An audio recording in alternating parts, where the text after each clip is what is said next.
नमस्कार दोस्तों, राम राम। ये कुछ मनोविज्ञान के और शिक्षण शास्त्र के आए हुए क्वेश्चन हैं। चलिए देख लेते हैं। खासतौर से जो DSSB है, KBS है, EMRS है और NBS है, ठीक, उनके लिए काम का है। EMRS प्री में ज़्यादा वेटेज है ना, 50 क्वेश्चन है और 1/3 नेगेटिव है, उसके लिए खास तौर से है। चलिए शुरू करते हैं। स्कूल में निर्देशात्मक नेता निम्नलिखित में से क्या आदेश देता है?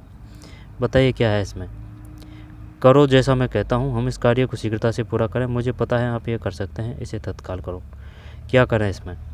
85 में एक है, ठीक है। करो जैसा मैं कहता हूँ, ये आंसर है इसमें, करो जैसा मैं कहता हूँ। ये 2-4 क्वेश्चनों को देख चुके हैं पहले। विद्यालय में संस्थानिक योजना से आपका क्या तात्पर्य है? संस्थानिक योजना से आपका क्या तात्पर्य है?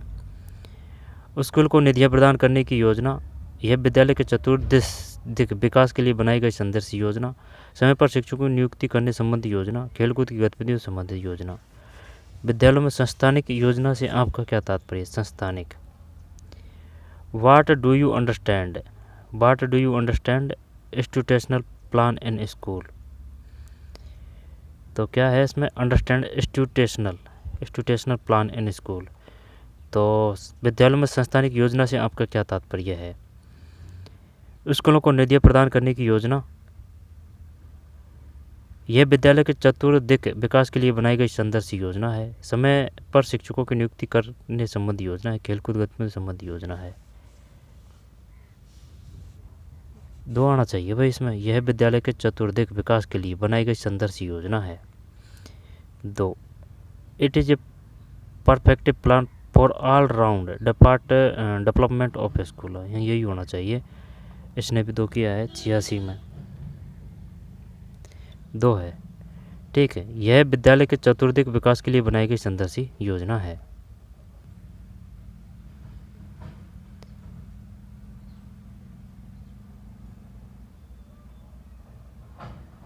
आगे चलते हैं। स्कूलों में प्रातःकालीन असेंबली का मुख्य प्रयोजन क्या है? प्रार्थना, एकाग्रता में सुधार, आत्मविश्वास, ये होना चाहिए। देखते हैं इसमें स्कूल से संबंधित सूचना का प्रातःकालीन असेंबली का मुख्य प्रयोजन क्या है? प्रातःकालीन असेंबली 87 में 3 है ना, अपना सही था भाई, ठीक है। ये गुमराह हो गया, इसने 4 किया है। आत्मनुशासन को बढ़ावा देना। स्कूलों में प्रातःकालीन असेंबली का मुख्य प्रयोजन क्या है? आत्मनुशासन को बढ़ावा देना। विद्यालय विकास योजना का क्या उद्देश्य है? What is the objective of school development plan? तो क्या है इसमें? स्कूल में स्वस्थ संगठनात्मक माहौल तैयार करना, विद्यार्थियों की आवश्यकताओं की पूर्ति, विद्यालय विकास योजना, पर्याप्त वित्तीय संसाधनों का प्रावधान करना, स्कूल की अवसंरचना विकसित करना। विद्यालय विकास योजना का क्या उद्देश्य? स्कूल में स्वस्थ संगठनात्मक, यही करते हैं। आवश्यकताओं की पूर्ति, पर्याप्त वित्तीय संसाधन प्रावधान, एक करते हैं। इसने 1 किया है बंदे ने, 88 गलत है भाई, दोनों ही डूब गए। 2 है इसमें। विद्यार्थियों की आवश्यकताओं की पूर्ति, विद्यालय विकास योजना का क्या उद्देश्य है? विद्यार्थियों की आवश्यकताओं की पूर्ति। स्कूलों में अभिभावक अध्यापक संघ PTA का क्या कार्य है? PTA मतलब बोलते हैं क्या? PTA in school. तो what is the role of a parent teacher association PTA in school? Answer देखते हैं। PTA का क्या कार्य है ना? अभिभावक संघ आ रहा है ना, तो निधियाँ जुटाना। निधियाँ किसे कहते हैं? मोबिलाइजेशन, इंग्लिश कमज़ोर है भाई, एडजस्ट कर लेना ना। Mobilisation of fund, participatory approach, social service, fault funding with school. स्कूलों में अभिभावक अध्यापक संघ PTA का क्या कार्य है? अभिभावक अध्यापक संघ, तो समाज सेवा, स्कूल का क्षेत्रान्वेषण, ये तो नहीं आएगा। निधियाँ सहभाग 2 करते हैं, दिखाना क्या आता है इसमें। 89 में 2 सही है, ठीक। सहभागी उपागम। पड़ोस स्थित विद्यालयों में संयुग्मन का क्या लाभ है? पड़ोस स्थित विद्यालयों के संयुग्मन मतलब बताइए भाई, क्या करें इसमें? पड़ोस स्थित विद्यालयों के संयुग्मन का क्या लाभ है? संयुग्मन, तो संयुग्मन what advantage of a neighbourhood school, neighbourhood किसको बोलते हैं? पड़ोसी को बोलते हैं। सहयुग्म का क्या लाभ है? तो यानी कि पास पास अगर स्कूल है तो उनका क्या फ़ायदा है? पड़ोस स्थित विद्यालयों के सहयुग्मन का क्या लाभ है? खेलकूद कार्यक्रमों का आयोजन, अध्यापक शिक्षक प्रशिक्षण कार्यक्रमों का संचालन, सामान्य कार्यकलापों का आयोजन, संसाधनों की साझेदारी और ज्ञान विनिमय, यही करते हैं, है ना। अगर जैसे कि पास पास स्कूल है तो उसका सबसे बेस्ट फ़ायदा यही तो होगा, संसाधनों की साझेदारी, ज्ञान विनिमय है। पहले भी इसी प्रकार का क्वेश्चन आ चुका है। देखते हैं 90 में 4 सही है।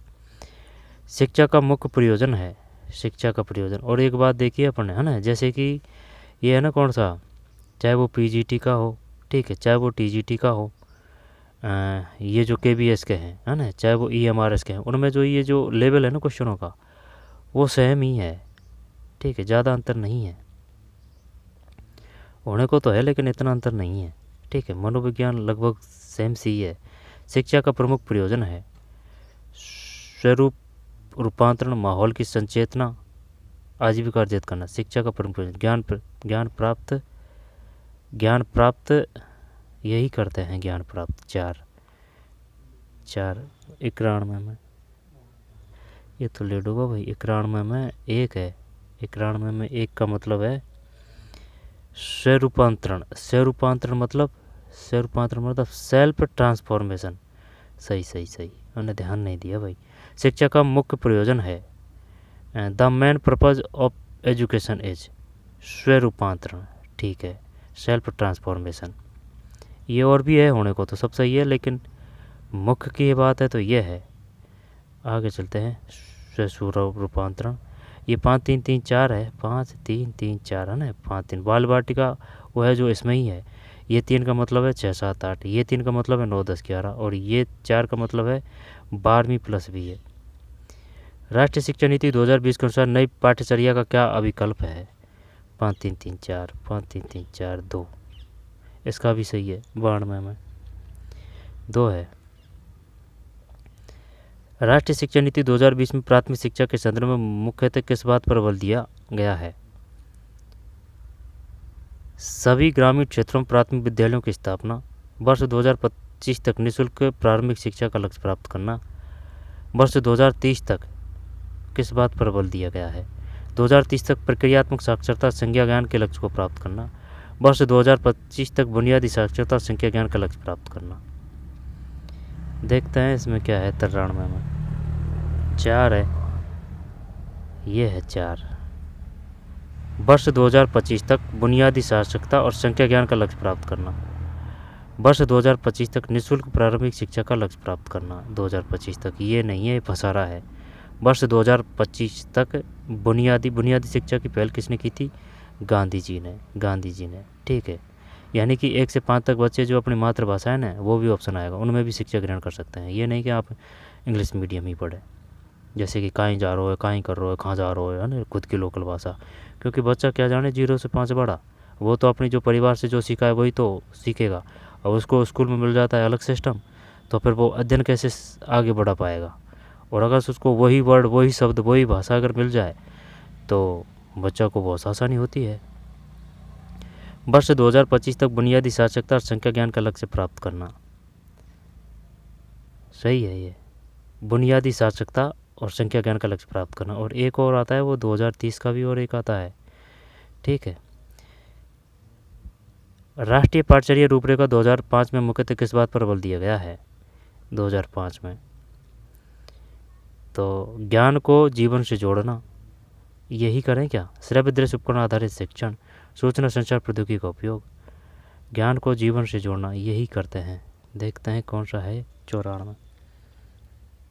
में 2 है, ज्ञान को जीवन से जोड़ना, ठीक है। 2005 की बात है। और जो 2009 है वो कब लागू हुआ था? 1 अप्रैल 2010 में लागू हुआ था। और जो जनजाति क्षेत्र है उनमें जो शिक्षकों और छात्रों का जो अनुपात है वो कितना रहेगा? वो रहेगा 25:1। आई बात समझ, ध्यान देना इस पर। 25:1 है। जनजाति जो क्षेत्र है, ठीक है, पिछड़े क्षेत्र है, वहाँ 25:1 रहेगा शिक्षकों का जो औसत है। और वैसे कितना है? वैसे है शायद 35:1, है ना, ये 35:1 है। आगे चलते हैं। शिक्षा का अधिकार अधिनियम 2009 के अनुसार कोई प्रगतिरोध नहीं की व्यवस्था निम्नलिखित किसके मामले में लागू है? शिक्षा का अधिकार अधिनियम 2009 के अनुसार कोई प्रगतिरोध नहीं है ना। जब ये इसका कहने का मतलब ये है 1 से 8 तक आप कोई भी बच्चे को फेल नहीं कर सकते, ठीक है, या फिर एज के वो है ना उसके हिसाब से भी आप उसको शिक्षा से वंचित नहीं कर सकते, ठीक है, 1 से 8। और ये 1 से 8 जैसे कि 6 से 14 तो जो नॉर्मल वाले बच्चे हैं ना वो है, और जैसे जो 18 है ना जो दिव्यांग है वो 6 से 18 है या 16 है, ये कंफर्म नहीं है, देख लेना भाई है ना, 18 है कि 16 है, 18 है कि 16 है, 16 है शायद, 16 है ना, 16 है। कोई प्रगतिरोध नहीं की व्यवस्था निम्नलिखित किसके मामले में लागू है? शिक्षा के अधिकार अधिनियम 2009 के अनुसार कोई प्रगतिरोध नहीं। प्रगतिरोध मतलब ये फेल की बात कर रहा है, फेल्ड, आप फेल नहीं कर सकते, ठीक है। RT एक्ट 2009 नो डिटेंडेंस सिस्टम है ना, तो ग्रेड व्यवस्था इसी वजह से की गई है 8वीं तक। देखते हैं 95 में 3 है 8वीं कक्षा तक। फिर शिक्षक अधिकार अधिनियम 2009 के अनुसार अध्यापकों के लिए प्रति सप्ताह है ना 45 है, ये पहले भी आ चुका है, ये काफ़ी बार क्वेश्चन आ चुका है। अब ये क्वेश्चन है ना, चाहे वो रीट हो चाहे वो रीट मेंस हो, ठीक है, रीट मेंस हो है ना, तो सब में आते हैं इस प्रकार के क्वेश्चन, रीट हो या फिर ये 2009 हो, 2010 हो, 2011 हो, फर्स्ट ग्रेड हो है ना, फर्स्ट ग्रेड सेकंड ग्रेड है ना, तो सब में आते हैं। किसी प्रकार के जो क्वेश्चन है उनको मोड़ा देख के तिलक ना करें, पहले ही पूर्व धारणा ना बनाएं। शिक्षा का अधिकार अधिनियम 2009 के अनुसार अध्यापकों के लिए प्रति सप्ताह न्यूनतम कितने घंटे का शिक्षण कार्य निर्धारित किया गया है? 96 1 है, 45 है। बाल केंद्रित शिक्षा पदबंध सर्वोत्तम किसने प्रतिपादित किया था? बाल केंद्रित जॉन डीवी, जॉन एडम्स और अस्तु स्पेंसर। बाल केंद्रित जॉन एडम्स सब पदबंध सर्वोत्तम किसने, देखते हैं भाई है ना क्या है इसमें। बाल केंद्रित शिक्षा 97 में 4 है, 4 का मतलब जॉन एडम्स है, जॉन एडम्स। बाल केंद्रित शिक्षा पदबंध सर्वोत्तम किसने प्रतिपादित किया था? Was a coined the term first the child centre education. बाल केंद्रित शिक्षा पदबंध सर्वोत्तम किसने प्रतिपादित किया? John Adams. फिर कलकत्ता यूनिवर्सिटी कमीशन के अध्यक्ष कौन थे? बताइए भाई, कलकत्ता यूनिवर्सिटी कमीशन के अध्यक्ष कौन थे? A.O. हुम, MS सैडलर का तो नाम सुना है, MS सैडलर, जिया उल हक और राधाकृष्ण। कलकत्ता सैडलर आयोग, देखते हैं इसमें क्या है ना। 98 में कन्फर्म तो नहीं है कि 98 में 2 ही है भाई, ठीक है, सैडलर है, सैडलर। कलकत्ता यूनिवर्सिटी कमीशन के अध्यक्ष कौन थे? SM सैडलर, ठीक है, SM सैडलर। आगे चलते हैं, SM सैडलर, 1 मिनट। फिर पाठचर्या का मुख्य सिद्धांत क्या है? बताइए भाई, पाठचर्या का मुख्य सिद्धांत क्या है? आनंद का सिद्धांत, बालोन्मुखी सिद्धांत, लचीलेपन का सिद्धांत, छल तो बिल्कुल नहीं आएगा। आनंद हमेशा आनंद भी नहीं आ सकता, ठीक है, पढ़ना भी तो पड़ता है। बालोन्मुखी तो ये ही है, इसमें तो 3 है, ये 99 है जिसमें 3 है। ये क्या है कि इसको टाइम नहीं मिला, इस वजह से ये जल्दीबाजी में कर दिया है इसने। पाठचर्या का मुख्य सिद्धांत है ना, तो ये बालोन्मुखी, ये सही ढंग से नहीं पढ़ पाया इसको। बालोन्मुखी यानी कि ये अगर ये बालोमुखी देता ना तो फिर हो जाता, ये ब्लॉम शब्द कर दिया इसने गुमराह करने के लिए, तो ये करके आ गया बच्चा।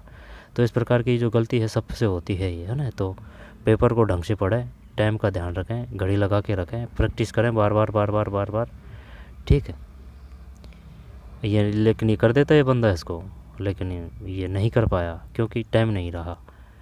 लचीलेपन का सिद्धांत, गैर मान्यता प्राप्त विद्यालयों का प्रतिषेध शिक्षा का अधिकार अधिनियम 2009 की किस धारा में सम्मिलित है? गैर मान्यता प्राप्त विद्यालयों, क्या करें भाई सब इसमें बताइए। गैर मान्यता प्राप्त विद्यालयों का प्रतिषेध, ये प्रतिषेध समझ में नहीं आ रही बात, प्रतिषेध। अब जैसे कि मोहम्मद बिन तुगलक है ना, तो एनसीईआरटी मोहम्मद बिन नहीं लगाती है, ठीक है, डायरेक्ट मोहम्मद तुगलक लिखती है। और जो अपनी जो स्टेट बोर्ड की एग्ज़ाम है वो बुक है वो लिखती है मोहम्मद बिन तुगलक, मोहम्मद बिन तुगलक, ठीक है। तो prohibition of a under graduate school in include in which section RT act 2009, वो तो बात तेरी सही है, नहीं ये देखना था किधर गया वो, प्रतिषेध देखना था, प्रतिषेध शिक्षक अधिकार अधिनियम। Prohibition of a undergraduate school in include in which section of RT act 2009, तो ये धारा 19, गैर मान्यता प्राप्त विद्यालयों प्रतिषेध शिक्षा अधिकार दोनों किस धारा में सम्मिलित है। धारा क्या ही करा अब इसमें, कुल धारा कितनी है, 28 है या फिर 29 है, शायद 29 है, नहीं धारा शायद 28 है, 28। तो नगर पंचायतों के जो ग्राम पंचायत उनके कार्य कितने हैं, 28 है या फिर 29 है, देख लेंगे, है ना, कंफ्यूज चल रहा है। तो इसमें देखते हैं 100 में 2 है, 100 का 2 का मतलब धारा 19 है। गैर मान्यता प्राप्त विद्यालयों प्रतिषेध धारा 19, धारा 19। स्वतंत्रता समानता का अधिकार वो 17 है, और बस अस्पृश्यता का 17 है, समानता का 14 से 18 है, और जो 19 है वो अभिव्यक्ति की आज़ादी है, 21 है वो प्राण में दैहिक स्वतंत्रता है, 21 ए है वो 6 से जो 14 तक के बच्चे हैं उनको शिक्षा ग्रहण की जाएगी, और जो 32 है वो संवैधानिक उपचार है, तो फिर 32 ए किससे है, और जो अनुच्छेद 44 है वो किससे संबंधित है, वो जैसे कि सम संख्या आ रही है 4-4, तो ये समानता से है। आगे चलते हैं, हिंदी के हैं ये। निम्नलिखित में से पे वर्ण का उच्चारण स्थान है, पे का, पे बोल के देख लीजिए, पे वर्ण, पे पे पे होट आ रहा है, होस्ट है, ओस्ट है। 102 में 4 है, नहीं 102 नहीं, 101 में 2 है, ओस्ट है, ठीक है, ओस्ट, ओस्ट। फिर निम्नलिखित में कौन सा शब्द व्यक्तिवाचक संज्ञा वाला शब्द नहीं है, निम्न में कौन सा शब्द व्यक्तिवाचक संज्ञा वाला शब्द नहीं है, तो मोहन, काशी, यमुना, नदी। कौन सा शब्द व्यक्तिवाचक संज्ञा, व्यक्तिवाचक मतलब जैसे कि अब ये नीम है, नीम का है ना, नीम का वृक्ष, या फिर नीम जाति का जो वृक्ष है ना, तो नीम क्या में आ जाएगा, व्यक्ति, ये जो है ना जाति में आ जाएगा नीम, ठीक है, जाति में आ जाएगा। अब जैसे कि यहाँ पर ये देख लीजिए नदी है, तो नदी किस में आ जाएगा, जाति में आ जाएगा। और अगर उसने दे दी कि भाई भारत की गंगा नदी, तो वो क्या आ जाएगा, फिर व्यक्तिवाचक आ जाएगा। इसी प्रकार नीम, और जैसे कि दे दी मोहन के घर का नीम, तो वो व्यक्तिवाचक में आ जाएगा, है ना। जाति मतलब कैटेगरी, ठीक, सबको लेकर चलता है, व्यक्तिवाचक संज्ञा वाला शब्द नहीं है। तो मोहन, काशी, यमुना, नदी, तो नदी तो है जातिवाचक, यमुना व्यक्तिवाचक है, पर्सनल है, काशी भी पर्सनल है, मोहन भी पर्सनल है ना, नदी, क्योंकि सब नदियाँ आ रही है अब इसमें। तो 2 में 4 है, ठीक है। निम्नलिखित में से संज्ञा और विशेषण की दृष्टि से कौन सा शब्द युग्म असंगत है, संज्ञा और विशेषण। तो जैसे कि संज्ञा किसे कहते हैं, संज्ञा उसे कहते हैं जो किसी व्यक्ति वस्तु स्थान का बोध कराए, उन शब्दों को संज्ञा कहा जाता है ना, किसी व्यक्ति वस्तु स्थान का जो बोध कराए, है ना, उन्हें संज्ञा कहते हैं। तो सर्वनाम किसे कहते हैं, सर्वनाम उसे कहते हैं जो संज्ञा शब्दों के स्थान पर प्रयुक्त किया जाए, उन्हें सर्वनाम कहते हैं। तो विशेषण किसे कहते हैं, संज्ञा प्लस सर्वनाम दोनों की जो विशेषता बताए वो विशेषण है, ठीक है, विशेषण है। तो फिर ये बताइए प्रविशेषण किसे कहते हैं, प्रविशेषण का मतलब है जो विशेषण की भी विशेषता बताए उसे प्रविशेषण कहते हैं। संज्ञा और विशेषण की दृष्टि से कौन सा शब्द युग्म असंगत है, करिए भाई इसमें, संज्ञा और विशेषण की दृष्टि से कौन सा शब्द युग्म असंगत है। तो दया का दयालु, दया का दयालु, ईर्ष्या का ईर्ष्यालु, उत्साह का उत्साही, ईश्वर का ईश्वरत्व, संज्ञा और विशेषण बनाया है इसने, शब्द युग्म असंगत है। दया का दयालु, दयालुता, दयालुता और दयालु, है ना, ठीक है। ईर्ष्या का ईर्ष्यालु, उत्साह का उत्साही, ईश्वर का ईश्वर का, ईश्वर का पता नहीं है भाई, ये नहीं आ रहा है। क्या 4 करें इसमें? ईश्वर का देखते हैं 3 में क्या है। 3 में 103, 4 ही है। ठीक, ईश्वर ईश्वरत्व है, दया दयालु, ईर्ष्या ईर्ष्यालु, उत्साह उत्साही। निम्नलिखित में बहुवचन की दृष्टि से कौन सा युग्म सही नहीं है? बहुवचन की दृष्टि से कौन सा युग्म सही नहीं है? तो बकरी बकरियां है। ठीक है, बकरियां, बकरी का बकरियां, पहाड़ी को पहाड़ियां, गड्ढा का गड्ढे, पक्षी का पक्षी का पक्षी का है ना, बकरी का बकरियां, इसमें कोई दिक्कत नहीं। पहाड़ी का पहाड़ियां, ये भी सही है। गड्ढा का गड्ढे, ये भी सही लग रहा है। पक्षी का तो फिर क्या आएगा? पक्षी का पक्षियों, पक्षियों, हाँ यही आना चाहिए। 4 देखते हैं इसमें, 4 में 4 ही है। ठीक है, पक्षी का पक्षियों आएगा, यों। ठीक है, यों आएगा। तो बकरी का बकरियां, पहाड़ी का पहाड़ियां, गड्ढा का गड्ढे।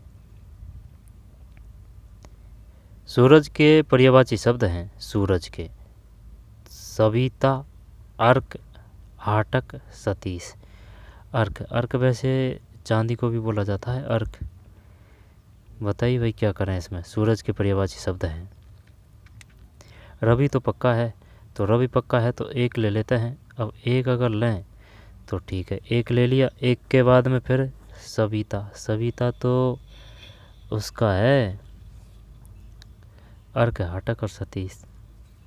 समझ में नहीं आ रही है क्या इसमें? रवि तो सही है लेकिन सविता कर दें? आंसर देखते हैं। इसने तो 1 किया है, 105 में 4 है, 105 में 4 है भाई। 4 का मतलब हो जाएगा ये है, ए बी सी सही है, ए बी और सी। सूरज के पर्यायवाची शब्द हैं रवि। ये सविता ने ना दिमाग ख़राब कर दिया, सविता। ये सिर्फ इस प्रकार से लग रहा था कि भाई ये तो कोई नदी का होगा, पवन का होगा, यहाँ पर आग का होगा और यहाँ पर कुछ और का होगा, क्योंकि स्त्रीवाचक शब्द सा लग रहा है।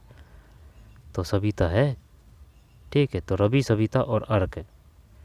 आटक और सतीश नहीं है, आटक और सतीश नहीं है। रवि, सविता, अर्क। रवि, सविता, अर्क है। बढ़िया क्वेश्चन है। रवि, सविता, अर्क। रवि, सविता, अर्क। निम्नलिखित में से असंगत विलोमार्थी शब्द युग्म है। तो फायदा का नुकसान हो गया, बलवान का मजबूत हो गया, बलवान का कमज़ोर होगा। ज़्यादा का कम है तो बंद का खुला है ना, यही लग होना चाहिए। ये कौन सा है? 2। इसने 2 किया है। 106 में 106 में 2 है। ठीक, बलवान का कमज़ोर होगा, ज़्यादा का नुकसान, ज़्यादा का नुकसान, ये फायदा का नुकसान, फायदा का नुकसान, ज़्यादा का कम, बंद का खुला। निम्नलिखित में से स्त्रीलिंग शब्द है, स्त्रीलिंग शब्द है। इसका तो सीधा जुगाड़ ये है ना, लास्ट में होता यहाँ पर होती लगा के देख लीजिए, प्रयोग करके देख लीजिए, एकदम सटीक और सही आंसर आएगा, चाहे वो किसी भी स्तर की एग्ज़ाम हो। जैसे कि रिक्शा होता है, हाँ रिक्शा होता है, तो ये पुल्लिंग है। ऊँट होता है, हाँ हाँ होता है, तो ये भी ऊँट वो पुल्लिंग है। भैंस होता है, नहीं भैंस होता नहीं, भैंस होती है ना, तो ये है स्त्रीलिंग। ट्रक होता है तो भैंस है इसमें। 107 में 3 है। ठीक है, निम्नलिखित में किस वाक्य में अकर्मक क्रिया नहीं है? अकर्मक क्रिया, अकर्मक क्रिया जैसे कि भाई जिसमें कर्म नहीं होता। ठीक है, यहाँ पर जिसके जो वाक्य हैं वो ज़्यादातर बड़े होंगे, लेकिन इसी प्रकार से सभी क्वेश्चन नहीं होते हैं। यहाँ पर जैसे कि अकर्मक क्रिया है तो जो उसका जो जोर पड़ेगा ना, वो किस पे पड़ेगा? जैसे कि वाक्य है, अब वाक्य में जैसे कि मोहन खाना खा रहा है। ठीक है, मोहन खाना खा रहा है, तो कौन खाना खा रहा है? ठीक है, अगर इस प्रकार का फर्क पड़ रहा है ना, तो वो तो आ जाएगी कौन सी? सकर्मक। ये बैठ ही नहीं है, ये पढ़ ली करवा, लेकिन सही नहीं बैठी है। जैसे सकर्मक और अकर्मक है, कभी कभी ये जो नियम है उनसे भी नहीं पड़ता है अंतर, कि भाई जो उसका जैसे कि प्रश्नवाचक चिन्ह लगा के देख लीजिए, अगर आंसर आ रहा है तो वो सकर्मक है, अगर आंसर सदा सीधा और डायरेक्ट नहीं आ रहा है तो वो अकर्मक है। ठीक है, सकर्मक अकर्मक। एक तो ये तरीका है, और एक ये मोटा से इस प्रकार से भाई ज़्यादातर जो बड़ा शब्द होगा, और इस प्रकार से भी नहीं हो तो भाई कि अगर जिसमें कर्म है तो वो सकर्मक, अगर कर्म नहीं है तो वो अकर्मक। जैसे कि मोहन गया, अब इसमें कौन सी है? और मोहन रोटी खाता है या मोहन खाना खाता है? बताइए। ये हल्के बड़े वो नहीं है, खूब बढ़िया बड़े वो है, इसमें खूब दिमाग फंस जाता है।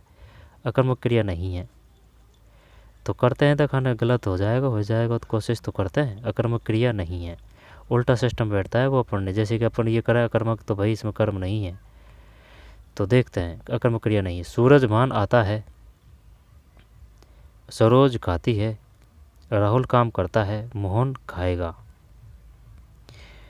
जब अकर्मक क्रिया, अब इनमें जैसे कि सूरजभान आता है, सरोज है ना, कभी कभार फिर है ना ये सब नियम धरे के धरे रह जाते हैं, तो फिर समझ के आधार पे करना पड़ता है कि भाई तीनों में से कौन सा अलग रखता है। जैसे कि सूरजभान आता है, सरोज खाती है, राहुल काम करता है, लेकिन मोहन खाएगा, तो ये अलग ही लग रहा है। तो यही करने की कोशिश करते हैं इसमें। 4 में दिखाने क्या मानता है ये? 108 में 108 में 108 में 3 है। इस बंदे का सही है भाई, अपना गलत है। अकर्मक क्रिया नहीं है, अकर्मक क्रिया नहीं है। सूरजभान आता है, सरोज खाती है, मोहन खाएगा,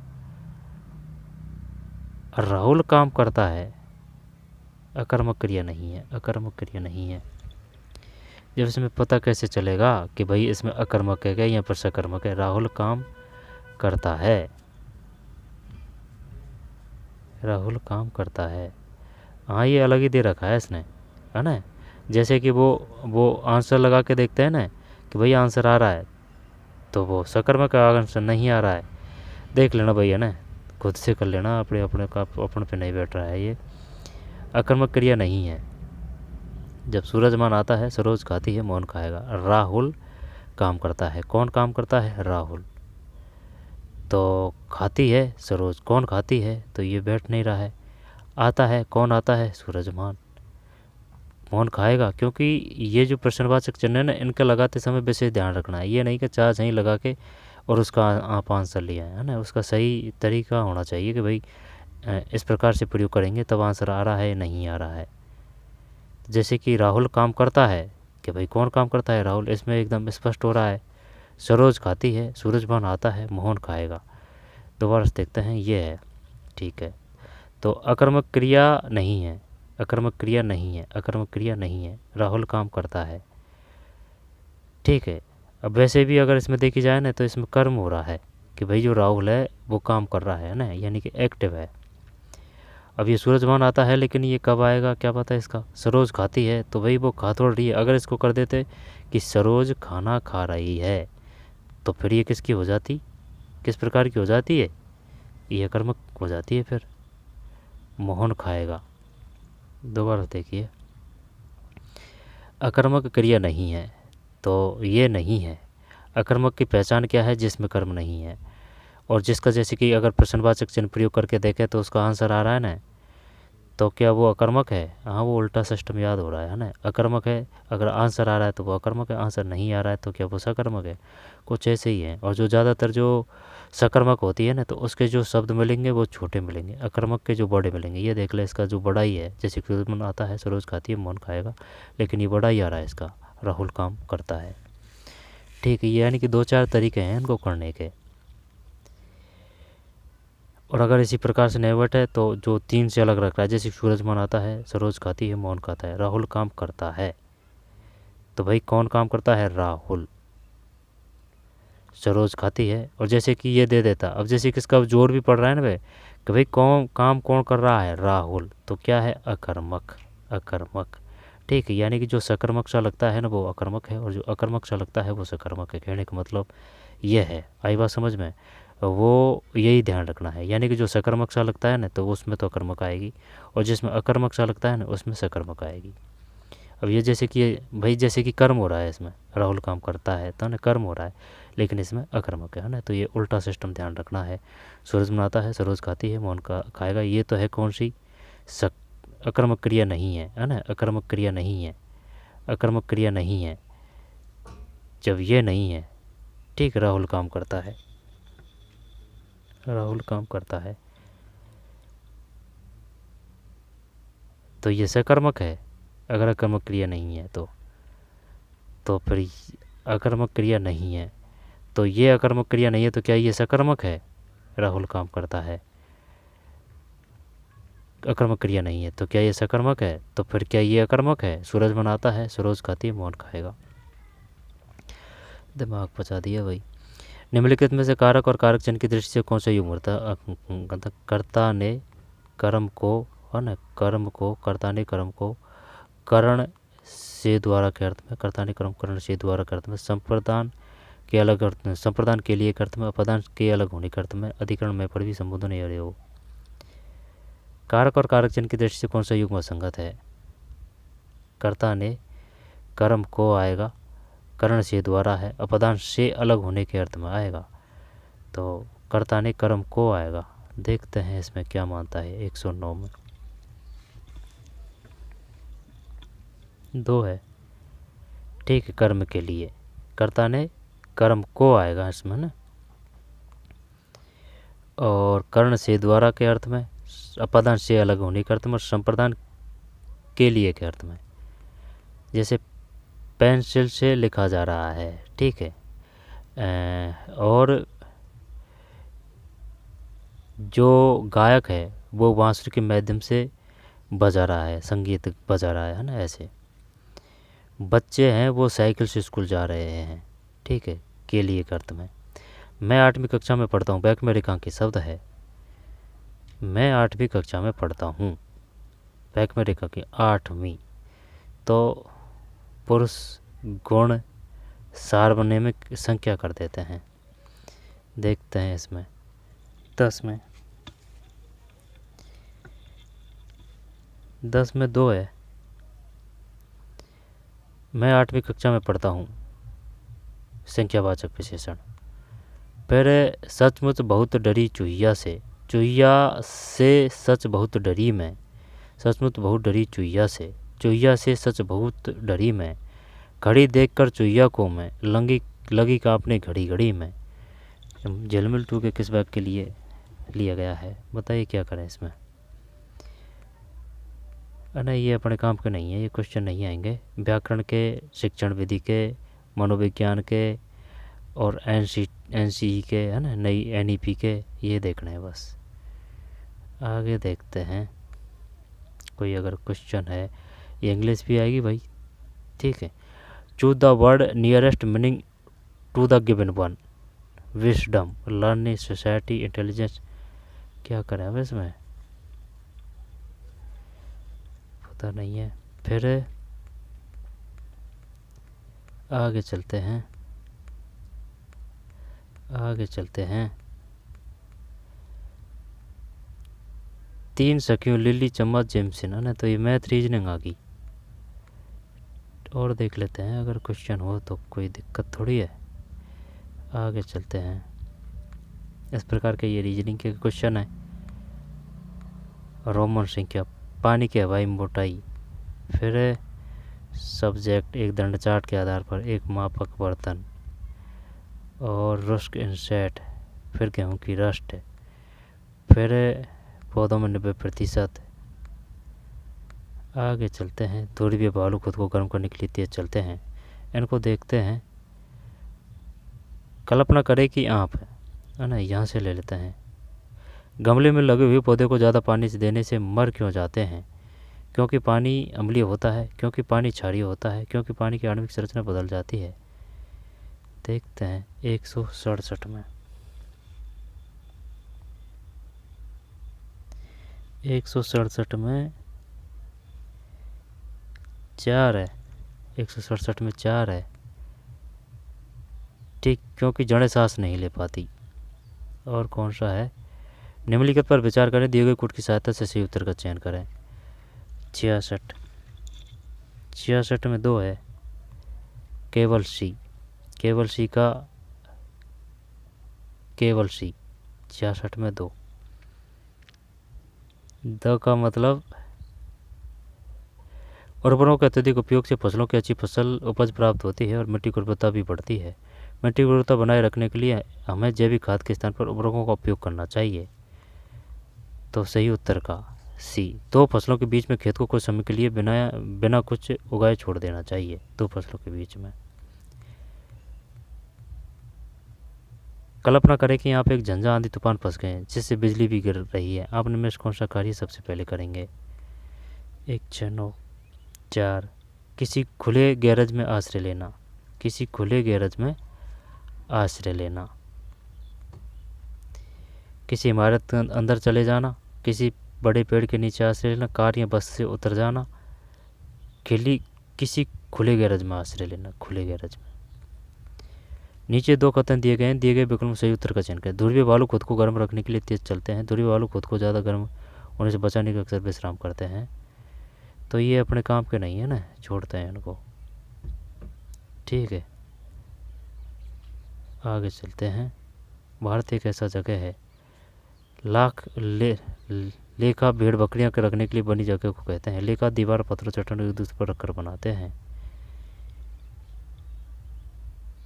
फायर में आग बुझाने वाला कार्य है ना, तो ये नहीं है, ये EBS वालों के है। ठीक भाई, ये प्रिंट रिस्पॉन्स शीट है। अब अगला जो क्वेश्चन है उसको देखेंगे, अगला जो पेपर है उसको। ठीक है, तो चलिए मिलते हैं कोई और वीडियो में। पढ़ते रहिए, मेहनत करते रहिए। धन्यवाद।